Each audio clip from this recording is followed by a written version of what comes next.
زکوٰۃ کا سسٹم یہ ہے کہ زکوٰۃ لینے والے کو نہیں آنا چاہیے.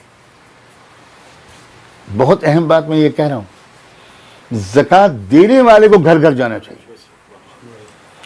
زکوٰۃ لینے والا جب آتا ہے تو وہ تو اس کو تو ذلت اٹھانی پڑتی ہے، اور زکوٰۃ دینے والے کے اندر تکبر آ سکتا ہے.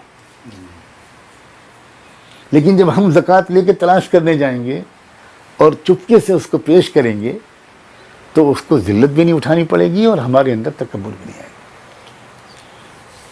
حضرت عائشہ رضی اللہ تعالیٰ عنہ، ہم سب کی ماں، انہوں نے اپنے بھانجے عروہ کو بلایا، کہا بیٹا یہ ذرا کچھ درہم دینار لے جاؤ اور فلاں صاحب کو دے آؤ، اس جگہ رہتے ہیں.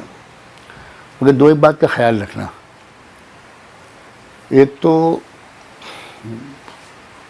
ان کے ہاتھ میں مت دینا، وہ جس پلنگ پر لیٹے ہوں یا چرائی پر لیٹے ہوں وہیں رکھ دینا، اور نہ میرا سلام کہنا نہ میرے لیے دعا کی درخواست کرنا، بس دے کے چلے. وہ بہت نیک انسان ہیں، جاؤ. چلے گئے حضرت عروہ، دے کر واپس آئے.